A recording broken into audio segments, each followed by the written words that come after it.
നിങ്ങളുടെ ഇഷ്ട പരമ്പരകൾ എക്സ്ക്ലൂസീവായി സൺ നെക്സ്റ്റ് ആപ്പിലൂടെ തികച്ചും ഫ്രീ ആയി ഇപ്പോഴേ ആപ്പ് ഡൗൺലോഡ് ചെയ്യൂ.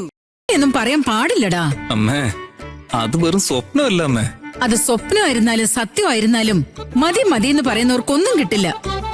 വേണം വേണമെന്ന് പറയുന്നവർക്ക് മാത്രമേ എല്ലാം കിട്ടുകയുള്ളൂ. നിനക്കിപ്പോ ഉയർന്നൊരു ശമ്പളത്തിലാണല്ലോ ജോലി കിട്ടിയത്.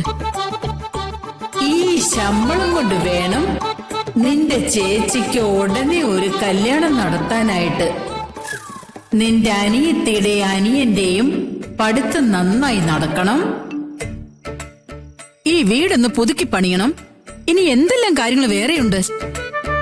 ഇങ്ങ് നോക്കടാ, നീ ജോലിക്കായിട്ട് കൊച്ചിയിലേക്ക് പോന്നു. വെറുതെ ഇങ്ങനെ സ്വപ്നം കണ്ടോണ്ടിരിക്കാതെ ഈ കുടുംബത്തെ എങ്ങനെയൊന്ന് കരകയറ്റുമെന്ന് നീ ഒന്ന് ചിന്തിക്കേ. ഇനിയും ആ ദൈവം സ്വപ്നത്തിലെങ്ങാനും വന്നാ അറിയാതെ മതിയെന്ന് പറയാതെ ഇനിയും നിറയെ തരാൻ വേണ്ടി പ്രാർത്ഥിക്കേ. മനസ്സിലായോ? കണ്ട സ്വപ്നം എന്താന്ന് മനസ്സിലാവാതെ. എന്തോന്ന്? ഒന്നുമില്ലമ്മേ. ഇനി മുതൽ ഞാൻ ഒന്നും മതി എന്ന് പറയത്തില്ല. അതുപോലെ. അയ്യോ, വീണ്ടും മതി എന്ന് പറയുവാണോ നീ? എന്റെ പൊന്നമ്മേ, അറിയാതെ പറഞ്ഞു പോയ വാക്ക. എന്നോടമ്മ ക്ഷമിക്കൂ. തൽക്കാലം ഇവനെ കൊണ്ട് ഞാൻ തോറ്റു.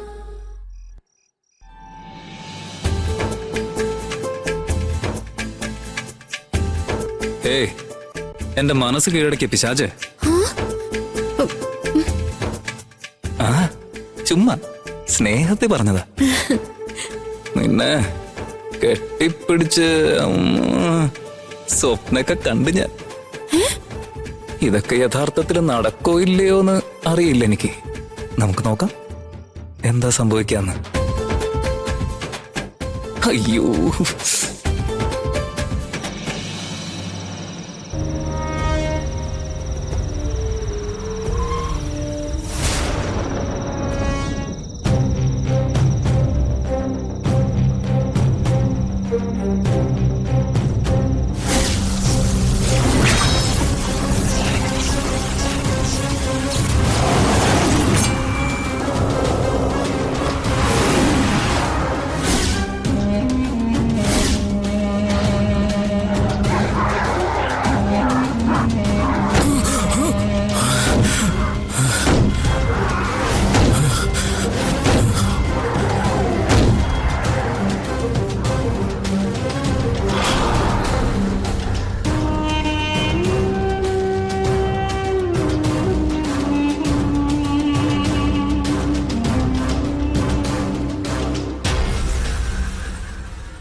എനിക്കിതെങ്ങനെയാ ഡോക്ടറോട് പറയേണ്ടതെന്ന് അറിയില്ല. എനിക്ക് ശരിക്കും ഉറങ്ങാൻ പോലും പറ്റുന്നില്ല. മനസ്സ് വല്ലാതെ ഡിസ്റ്റർബ്ഡ് ആയിരിക്കുക. നാളെ ഡോക്ടർ ഫ്രീ ആണെങ്കിൽ ഡോക്ടറെ ഞാൻ പിന്നെ വിളിക്കാം. എന്താ പുരുഷോത്തമ സർ, എന്താ ഈ സമയത്ത്? ആരദ്ദേഹം? സാറിനോട് അന്ന് ഞാൻ പറഞ്ഞില്ലായിരുന്നോ എന്റെ അമ്മാവൻ കോട്ടയത്തുള്ള കാര്യം? സാറ് പോയ ശേഷം തകടിന്റെ ഫോട്ടോ എടുത്ത് ഞാൻ അയച്ചായിരുന്നു. ഓ, അങ്ങനെയാണോ? ആ തകടിൽ എഴുതിയിരുന്ന വായിച്ചപ്പോ അമ്മാവന് സാറിനെ നേരിട്ട് കാണണമെന്ന് പറഞ്ഞു. അതുകൊണ്ടാണ് വിളിച്ചോണ്ട് വന്നേ. ഞാൻ ദേവരാജൻ. നിങ്ങളുടെ സ്വീകരണമൊന്നും എനിക്ക് ആവശ്യമില്ല. നിങ്ങൾ ഇരിക്കൂ. ഇപ്പൊ ഞാൻ ഇവിടേക്ക് വന്നത് ആ തകിട് കൊണ്ട് ബന്ധിച്ച പെട്ടിയെപ്പറ്റി സംസാരിക്കാനാ.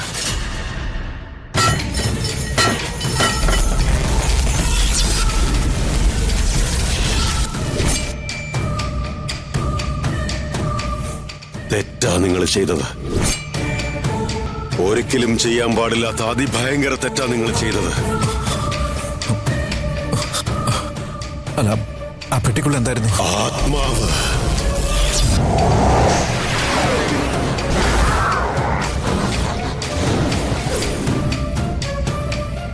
അകാലത്തിൽ മരണമടഞ്ഞ ഒരാത്മാവ് ആ പെട്ടിക്കുള്ളിൽ പല വർഷങ്ങളായി ശാന്തമായിരിക്കുകയായിരുന്നു. ഇപ്പോ നിങ്ങൾ ആ പെട്ടി കുത്തി തുറന്ന് ആ ആത്മാവിനെ നിങ്ങൾ മോചിപ്പിച്ചിരിക്കുകയാണ്. തിരുമേനി എന്തൊക്കെയാ പറയുന്നേ? ഇത് ഞാൻ വിശ്വസിക്കണമെന്നാണോ?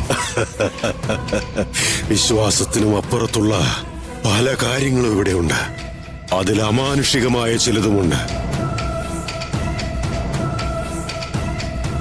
ഇത് നിങ്ങൾ വിചാരിക്കുന്നത് പോലെ അത്ര നിസ്സാരമായ കാര്യമല്ല ദേവരാജ്. ഇനി അവിടെ ഒരു പ്രവൃത്തികളും ചെയ്തു പോകരുത്. എന്തെങ്കിലും ഉണ്ടെങ്കിൽ ഉടനെ നിർത്താൻ പറഞ്ഞിരിക്കണം. നിങ്ങൾ എന്താ പറയുന്നേ?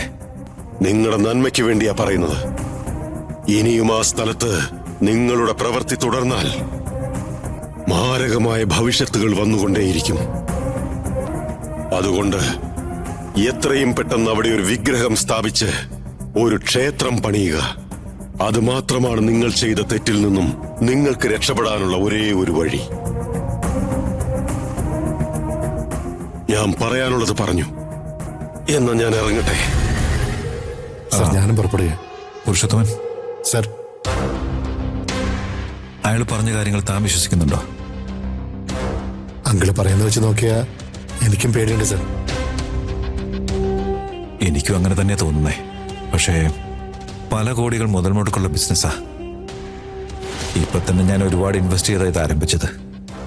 ഈ ഒരു ചെറിയ കാര്യത്തിന് വേണ്ടി അത് സ്റ്റോപ്പ് ചെയ്യണ്ട. സർ, അങ്ങനെയാണെങ്കിൽ വർക്ക് കണ്ടിന്യൂ ചെയ്തോളൂ.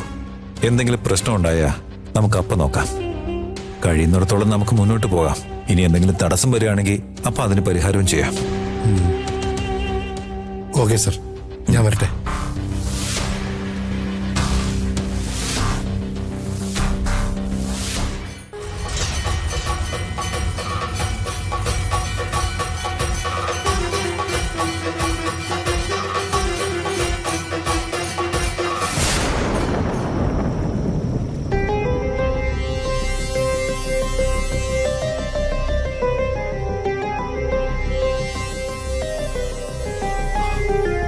ഗുരുജി, ആറാമത്തെ ആത്മാവ് പുറത്തു വന്നതിന് ശേഷം അങ്ങ് ഭക്ഷണം പോലും കഴിച്ചിട്ടില്ല.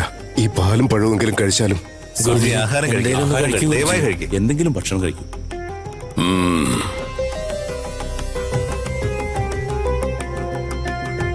ഇനിയും ഇങ്ങനെ ഭക്ഷണം കഴിക്കാതിരുന്ന അതങ്ങയുടെ ജീവൻ ആപത്താണ്. ഈ ഭൂമിയെ ലക്ഷ്യമാക്കി വലിയ ആപത്ത് വരുന്നുണ്ട് തുളസി. അതെങ്ങനെ തടുക്കണമെന്ന ആലോചനയാണ് എന്നെ അലട്ടുന്നത്. അങ്ങ് 7 ആത്മാക്കളെ കുറിച്ച് പറഞ്ഞില്ലേ, അതാണോ ഗുരുജി? അതെ, ആറാമത്തെ ആത്മാവ് പുറത്തു വന്ന ശേഷം എനിക്ക് സമാധാനമായിരിക്കാൻ പറ്റുന്നില്ല. എത്രയും വേഗം 7ാമത്തെ ആത്മാവ് ആരുടേതാണെന്ന് അറിയാൻ പോവുക. എന്തായി പറയുന്നത്? അടുത്ത കറുത്തവാവ് ദിവസം ഈ ലോകത്തെ നശിപ്പിക്കാൻ പോകുന്ന 7ാമത്തെ ആത്മാവ് ആരാണെന്ന് മയാങ്കിലുള്ള അഘോരന്മാർക്ക് അവരുടെ നേതാവായ കാശ്മോറ കാണിച്ചു കൊടുക്കും. ആ ഘോരന്മാരുടെ ഉഗ്രശക്തി പൂജ എന്റെ ജ്ഞാനദൃഷ്ടിയിൽ കാണാൻ കഴിയുന്നുണ്ട്.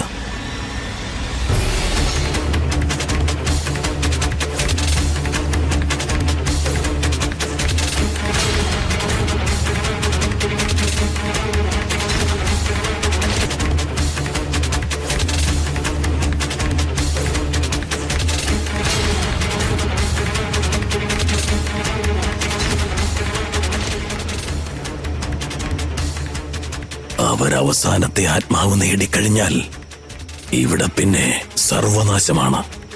അതിനി 100 ദിവസമേ ഉള്ളൂ. അതെന്ത് കണക്കാണ് ഗുരുജി? അത് കാലചക്രത്തിന്റെ കണക്കാ. അടുത്ത 100 ദിവസത്തിൽ ഗ്രഹണമുണ്ടാകും. അതിനുള്ളിൽ 7ാമത്തെ ആത്മാവിനെ കണ്ടുപിടിച്ച് സ്വന്തമാക്കാൻ അഘോരന്മാർ തീരുമാനിച്ചിട്ടുണ്ട്. ആ 100 ദിവസം അത് നടക്കാതെ തടയേണ്ടത് ഇപ്പോ നമ്മുടെ കടമയാണ്. അതെങ്ങനെ പറ്റും ഗുരുജി? പറ്റും. കാസ്മോറ കാണിച്ചു തരുന്ന ആ 7ാമത്തെ ആത്മാവ് ആരാണെന്നുള്ളത് അവർക്ക് മുന്നേ നമ്മൾ കണ്ടെത്തണം. അഘോരന്മാർ ആ ജീവൻ നശിപ്പിക്കുന്നതിന് മുൻപ് നമ്മൾ അതിനെ സംരക്ഷിക്കണം. 100 ദിവസങ്ങൾക്കുള്ളിൽ നമുക്കത് ചെയ്യാൻ പറ്റിയില്ലെങ്കിൽ ഈ ലോകം നരകമായി മാറും. ഗുരുജി, ഇനി എന്ത് ചെയ്യും? ഇവിടെ ദൈവത്തിനും ചെകുത്താനുമിടയിൽ നടക്കാൻ പോകുന്ന യുദ്ധം തടയാൻ ഇനിയുള്ള 100 ദിവസമാണ് നിർണായകമായത്.